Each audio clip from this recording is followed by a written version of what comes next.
اور جب تم نے ان مشرکوں سے اور جن کی یہ اللہ کے سوا عبادت کرتے ہیں ان سے کنارہ کر لیا ہے تو غار میں چل رہو، تمہارا پروردگار تمہارے لیے اپنی رحمت وسیع کر دے گا اور تمہارے کاموں میں آسانی کے سامان مہیا کرے گا۔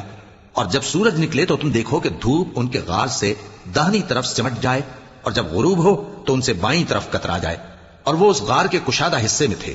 یہ اللہ کی نشانیوں میں سے ہیں، جس کو اللہ ہدایت دے وہ ہدایت یاب ہے، اور جس کو گمراہ رہنے دے تو تم اس کے لیے کوئی دوست راہ بتانے والا نہ پاؤ گے۔ اور تم ان کے متعلق خیال کرو کہ وہ جاگ رہے ہیں حالانکہ وہ سوتے ہیں، اور ہم ان کو دائیں اور بائیں کروٹ بدلاتے تھے، اور ان کا کتا چوکھٹ پر دونوں ہاتھ پھیلائے ہوئے تھا۔ اگر تم ان کو جھانک کر دیکھتے تو پیٹ پھیر کر بھاگ جاتے اور ان سے دہشت میں آ جاتے۔ اور اسی طرح ہم نے ان کو اٹھایا تاکہ آپس میں ایک دوسرے سے دریافت کریں۔ ایک کہنے والے نے کہا کہ تم یہاں کتنی مدت رہے؟ انہوں نے کہا کہ 1 دن یا اس سے بھی کم۔ انہوں نے کہا کہ جتنی مدت تم رہے ہو تمہارا پروردگار ہی اس کو خوب جانتا ہے، تو اپنے میں سے کسی کو یہ روپیہ دے کر شہر بھیجو، وہ دیکھے کہ نفیس کھانا کون سا ہے تو اس میں سے کھانا لے آئے، اور احتیاط سے آئے جائے اور تمہارا حال کسی کو نہ بتائے۔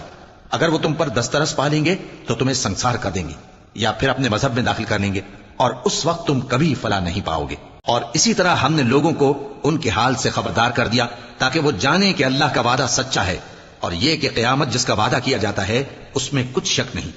اس وقت لوگ ان کے بارے میں باہم جھگڑنے لگے اور کہنے لگے کہ ان کے غار پر عمارت بنا دو۔ ان کا پروردگار ان کے حال سے خوب واقف ہے۔ جو لوگ ان کے معاملے میں غلبہ رکھتے تھے وہ کہنے لگے کہ ہم ان کے غار پر مسجد بنائیں گے۔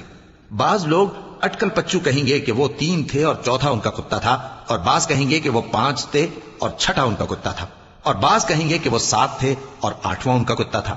کہہ دو کہ میرا پروردگار ہی ان کے شمار سے خوب واقف ہے، ان کو جانتے بھی ہیں تو تھوڑے ہی لوگ جانتے ہیں۔